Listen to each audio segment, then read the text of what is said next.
नमस्कार, मैं कान्हा प्रजापति आप सभी के सामने आज कुछ ऐसे टॉपिक्स है। हमारे यहाँ लोग जो जीते हैं वो सही से जी भी नहीं पा रहे हैं।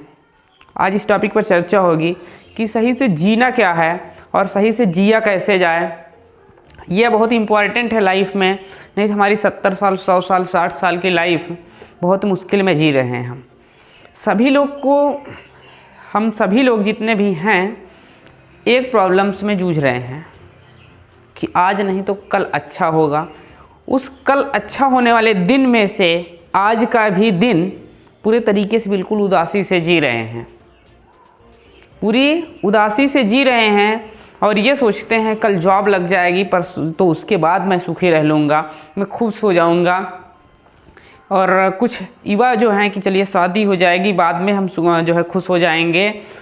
उसके बाद जो बुजुर्ग माता पिता हैं वो सोचते हैं कि मेरे बच्चों की शादी होगी तब हम सुखी रहेंगे, आज दुख है कल सुखी रहेंगे। लेकिन क्या ये पॉसिबल है कि कल आप सुखी रह सकते हैं? नहीं, ये पॉसिबल नहीं है कि कल आप सुखी रह सकते हैं। आज आप किसी भी दुख से परेशान हैं तो कल कुछ और दुख से परेशान रहेंगे। सपोज दैट आप किसी कंपनी में ज्वाइन किए हुए हैं, आपको वो कंपनी नहीं पसंद आ रही है, आप सोच रहे हैं कि 1 साल जॉब करने के बाद मैं दूसरी कंपनी में चला जाऊंगा। तो क्या आपको ये फिक्स है कि दूसरी कंपनी में जाने के बाद आप सुखी रह लेंगे या आपका जो बॉस मिलेगा वो अच्छा रहेगा? क्या फिक्स है? मेरे दोस्त, कोई भी चीज़ बुरी नहीं होती है। पहली चीज़, हर चीज़ आप अपने विजन से उसको क्लियर करके देखें तो सब कुछ सही दिखता है। A to Z सब कुछ आपको सही दिखता है। और जिस दिन आपको दुनिया का सत्य पता चल जाएगा उस दिन आप सुखी सुखी जिएंगे, बिल्कुल खुश होकर के जिएंगे। आपको सच्चाई पता नहीं है इसलिए कल पर टालकर आज दुख में जी रहे हैं। सबसे दुनिया का बड़ा सत्य क्या है? मौत। आपको सभी को पता है कि मौत टल नहीं सकती है, ये दुनिया के सबसे बड़ा सत्य है। अगर बहुत सारे लोग फैमिली में लड़ाई करते रहते हैं, पूरी फैमिली एकदम बिखेर चुके हैं, माता पिता को छोड़ दिए हैं, पति पत्नी में नहीं हो पा रहा है, दोस्तों में खींचाऊ खाची मचा रखे हैं, मतलब कहीं से भी संतुष्ट नहीं है पूरे कि हाँ वो संतुष्ट हैं, कहीं से संतुष्ट नहीं हैं। वो सोचते हैं अगर कोई पति है तो सोचता है कि अपनी पत्नी से अगर कुछ हुआ है तो सोचता है मेरी पत्नी पहले मुझसे बोलेगी नहीं तो मैं झुक जाऊंगा। हाँ, पत्नी सोचती है मेरा पति पहले बोलेगा तब मैं अब बोलूँगी। आप एक दोस्त हैं तो दोस्त सोचता है किसी दोस्त से कुछ हो गया है तो पहले मेरा दोस्त वो बोलेगा तब मैं बोलूँगा। इसी चक्कर में आज हम चले आ रहे हैं और सुखी से नहीं जी पा रहे हैं। इसका सबसे बड़ा एक रीज़न है हम है कि मैं झुकूंगा नहीं, मैं बोलूँगा नहीं उससे। अगर मैं आज आपसे पूछ रहा हूँ, आपको आपकी मौत का पता लग जाए, आपको 1 घंटे या 1 दिन या 1 हफ्ते आपके पास रहे तो आप सोचिए मौत की अब मैं मरने वाला हूँ और ये बात सिर्फ आपको पता हो, अन्य किसी को ना पता हो, तब आप सोचिए कि वहाँ पर आप किस तरह का रिएक्ट करेंगे। आपको पता हो जाए तो आप अपनी पत्नी से कैसा व्यवहार रखेंगे, अपने दोस्तों से कैसा व्यवहार रखेंगे और अपने माता पिता से कैसा व्यवहार रखेंगे। सिर्फ सोचकर देखिए, आपको ये पता हो जाए कि अब मेरी मौत नज़दीक है, दुनिया का सत्य पता चल जाए, तब आपको जो देखने का तरीका है वो तुरंत बदल जाएगा। क्या तब भी आप वही पुरानी बातों पर याद कर करके लड़ते रहेंगे? तूने मुझको ये बोला, तूने मुझको ये बोला, तूने मुझको ये बोला। सोचिए, क्या आप लड़ेंगे? कभी नहीं लड़ेंगे, क्योंकि आपको आपकी मौत का पता लग चुका है। जब आपको अपनी मौत का पता लग जाएगा तो आपको जीने का तरीका बदल जाएगा, और आपको जीने का तरीका बदला तो आप हर दिन खुश हैं। मेरे साथियों, कल के लिए परेशान मत होइए, कल के लिए सिर्फ काम कीजिए। आप अपने अंदर की दुनिया को एकदम लुटा दीजिए। जब तक आप अपने अंदर की दुनिया में लूटने के डर से बचे हैं तब तक आप दुखी हैं।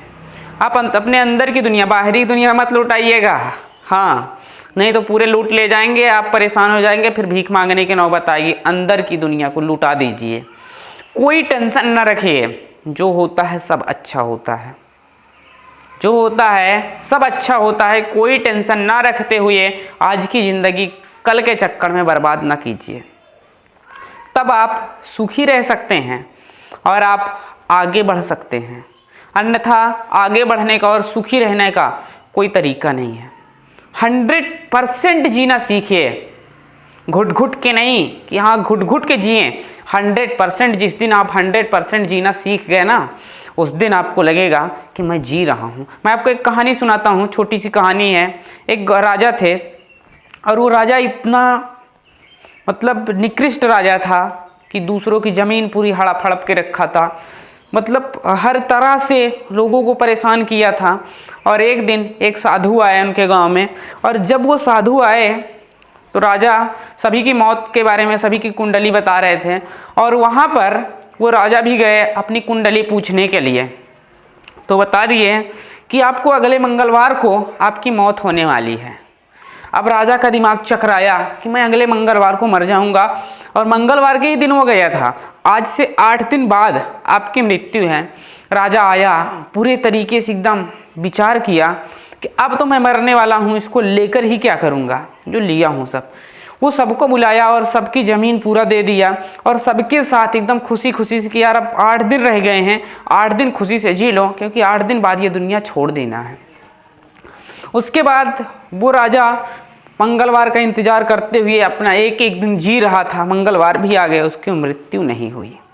मृत्यु न होने के बाद वह तुरंत गया जो साधु थे उनके पास, बोला कि आप तो बोले थे कि आपकी मृत्यु हो जाएगी मंगलवार को, और आज मंगलवार पूरे तरीके से निकल चुका है, बुधवार शुरू होने वाला है। और बुधवार रात्रि के गया था वो, बोला कि अब तो मेरी मृत्यु निकल चुकी है। बोला मृत्यु तो गई, जहाँ जाना था वो गई, तू पहले ये बता तू 8 दिन कैसे रहा। पूरी कहानी बताया कि मैं 8 दिन इतना खुशी रहा जिसकी कोई सीमा नहीं रही। कहा बस बेटा, अगर अब तेरे को समझ में आ गया है कि जिस दिन तुम्हें मृत्यु का डर हो जाएगा और उस दिन तुम खुशी से जीना शुरू कर दोगे। सब छोड़िए ना यार, क्या रखा है छोटा बड़ा बनने में कि मैं छोटा हो जाऊंगा, बड़ा हो जाऊंगा, कुछ नहीं है। खुल के जिए। किसी से आप माफ़ी मांगने से कोई छोटा नहीं होता है कि माफ़ी मांगने से छोटा हो जाता है, या माफ़ कर देने से कोई छोटा नहीं होता है। दिल बड़ा होना चाहिए। दिल, जिसका दिल बड़ा है वही माफ़ कर सकता है, वही माफ़ी मांग सकता है।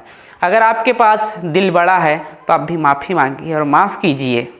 जिनके साथ जो हुआ है खुल के लाइफ जिए, और आप खुल के लाइफ जी के देखिए। कमेंट में बताइएगा कि आप 15 दिन ये सब सोच लीजिए कि अब मृत्यु नज़दीक है, तब आप कैसे जिएंगे, तुरंत अंदाज़ा लग जाएगा। आपके अंदर जब खुशी रहेगी तब आप दूसरे को भी खुश रखेंगे। लिफ्ट देखिए हैं, लिफ्ट आप जाते हैं तो वो ऊपर की तरफ जाती है, नीचे की तरफ भी आती है, लेकिन अधिकतर लिफ्ट ऊपर की तरफ आप को ले जाने में सहारा करती है। आप जिस दिशा में जाएंगे उस दिशा में 2 को और लेके जाएंगे, अपने परिवार को लेके जाएंगे, क्योंकि आप उस दिशा में जा रहे हैं। अगर आप नहीं जाएंगे उस दिशा में तो नहीं लेके जाएंगे। जैसे हमारी लिफ्ट है, वो जाती है तो 2 लोग को अपने ऊपर साथ लेके जाती है। अगर वो नहीं जाएगी तो साथ लेके नहीं जाएगी। तो हम जब आगे बढ़ेंगे तो हम 2 लोग को और आगे बढ़ा के ले जाएंगे। सिर्फ आपको मृत्यु का डर हो जाए, आप तुरंत सब कुछ जीना अच्छे से सीख जाएंगे। हमें पता है कि मैं अभी 70 साल जीऊँगा, 60 साल जीऊँगा, 50 साल जीऊँगा, तब तक इसका लूट लो, उसका लूट लो, ये कर लो, वो कर लो, दुनिया भर की बातें हैं। लेकिन जब आप मृत्यु पर पता लग गया ना, तो आप बिल्कुल शांत माहौल में जिएंगे, सुखी कि 4 दिन की ज़िंदगी है, जी लो। कोई मतलब नहीं है किसी से कुछ कहने का, सुनने का। ऐसी ज़िंदगी बना के जाइए कि मरने के बाद भी लोग आपको याद करें। ये मत, ऐसी ज़िंदगी अपनी मत बनाइए कि मर जाने के बाद अच्छा हुआ कि हाँ वो चला गया मेरी लाइफ से, चली गई मेरी लाइफ से, चला गया मेरे गांव से, मेरे देश से, मेरे परिवार से। ऐसी लाइफ जिए कि लोग आपको हमेशा याद करते रहें कि कोई मेरे परिवार में था। आपकी कहानी बताई जाए लोगों में, आने वाले बच्चों में, आने वाली पीढ़ियों में कहानी बताई जाए कि आपके ही परिवार में, आपके ही गांव में, आपके ही मोहल्ले में कोई ऐसा बंदा था, कोई ऐसा व्यक्ति था, कोई ऐसी औरत थी, कोई ऐसा आदमी था जो अच्छा था। तो भूल जाइए सब। मैं आप सभी से हाथ जोड़कर रिक्वेस्ट करता हूँ कि सारे भुला दीजिए सब कुछ और ये सोचकर कि मृत्यु कल ही है, एक क्षण ही है, तो हर समय आप खुशी से जिए। क्यों उस क्षण को घुट घुट के मर रहे हैं कल के चक्कर में? जो हो रहा है सब अच्छा हो रहा है, इतना मान करके आप अपनी लाइफ को बिल्कुल एंजॉय से जिए। मैं भगवान से यही प्रार्थना करूँगा कि सभी जितने भी देशवासी हैं, जितने भी प्राणी हैं, सभी सुखी रहें। आपको वीडियो देखने के लिए हमारे चैनल पर आकर के बहुत बहुत धन्यवाद। चैनल को सब्सक्राइब कीजिएगा।